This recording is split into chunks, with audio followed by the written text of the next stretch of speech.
Quickly before we get into the video, if there's any topic that you want me to discuss, you want to bring to light, leave it down in the comments, subscribe and like if you want to. Free-to-play isn't a new concept for video games. Making a game free opens up said game to a new audience and can breathe life into an otherwise dying game. And it can also bring to light all of the issues with the game so the developers can fix the game.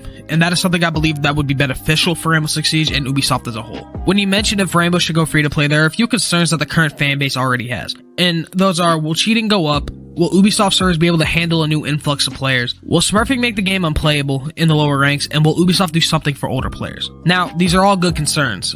We're going to go ahead and break those down and see if they are really deal breakers if we are going to be going free to play. Cheating in video games has existed since the beginning of video games themselves, and they have progressed to new heights, so much so that the developers are actually taking legal action now against these websites and companies that are actually creating the cheats. But does that mean making the game free to play mean that the community is more willing to cheat, or does that mean that there's a level of protection there that it's just too easy for some cheaters and they go on to different games? And that's questions that players are having if Rainbow Six Siege decides to actually go free to play. I believe that making the game free to play will increase the number of cheaters, but not as much as people want to fear and how much people want to believe. I think the bigger question is, will Ubisoft be able to get a better anti-cheat? And I believe that Ubisoft has had some increase in the last couple weeks of his actual anti-cheat. I don't have much evidence to support this, but it's more of a feeling thing, because every time I boot up the game and I'm playing for like an hour or two, there are massive ban waves like every 10 minutes taking out 50 to 100 players.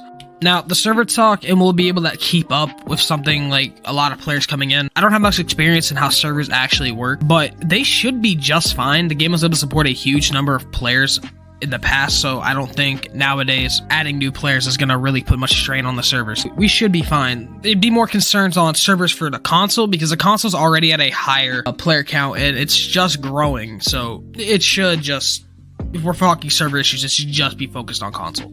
Smurfing in video games is nothing new. High-level players wanted an easy time in beating up on the new players. That's just something that happens in video games. But with the measure that Ubisoft has put in place to combat this, and the fact that people can be banned off it if we're just going off the TOS, but most Smurfs are just grinding up levels to try to get into ranked with their new accounts, and the level 50 is a huge deterrent. The fact that you need a phone number to actually play ranked now, you should be just fine not dealing with that many smurfs, because if you're trying to smurf and then you go out and buy a new phone, there's just maybe some more said about that. I don't see smurfing as that big of an issue.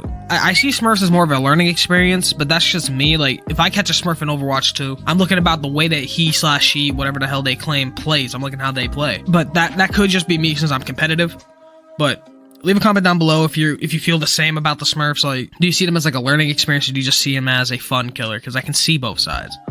And last but not least, will Ubisoft do something for the older players? And that's something simple, and I believe that they will do it. I don't know to what extent that they will do something like that. It could be, you know, something bigger, because drone camos are leaked to be coming next season, so they could do something like that. Could just be a regular gun skin, a uniform, or it could be something like really garbage, like a charm, which personally I won't use since I'm still rocking a Kickstarter charm. Rest in peace to that boy. I think that there's something that I think is something easy that Ubisoft can add, and it shows that they care. Now, Ubisoft can show that they don't care a lot of times, but they're not that dumb. Something will happen for the older players. I want to say thank you guys for the support these last couple of days. It's made the last 3 days really enjoyable. Anyways, I hope you guys enjoyed the content, and Dex out.